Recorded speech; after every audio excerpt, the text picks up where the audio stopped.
Does your Kawasaki Mule sound like this? It's coming like from under the dashboard. At first I thought it was low coolant or something like that, but actually, let me show you what it is. Alright, so if you look under the seat and you take the lid off the air box here, pull out your air filter,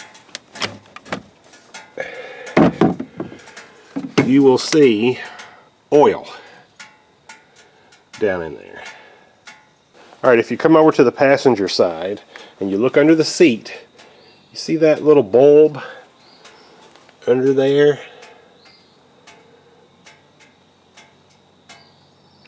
For some people, that's what they need to pull that bulb off and all that oil will run out.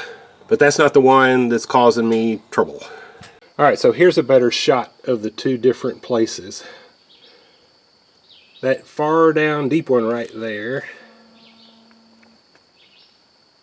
that's what I've got to pull off to drain it. Now in order to get there, there may be an easier way, and if you know it, I sure would like to know. But first I went underneath and pulled the plates off, and the base you see underneath this one is actually a steel pan that's welded under there, so you can't move it as far as I can tell. So then I came up here to the top, and what I did was there's a storage box right here. There's a storage box right here, and in order to get that out, I had to take this corner loose, take off this corner of the seat, you can see, and then that allowed me to pull that box forward enough that I could pop it up out of there.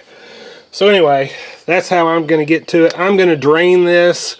I just got to pull this off and drain it, and I'm going to need both hands to do that, and I'll be back. Alright, maybe you can see the giant puddle of oil that ran out. Alright, so I've got to get that sucked up and get that cap back on and get this thing put back together. Okay, here it is with that oil drained out. As you can hear, there's no more gurgling. So when I got finished, I checked the oil level and it was still just a tiny bit above the top mark. So apparently this was my fault. When I changed the oil, I put too much oil in it and then it got sucked in. So I lowered it down to halfway between the upper and the lower mark, and hopefully I won't have this issue again. Anyway, if you have this issue, I hope this video was helpful to you. Thank you for watching.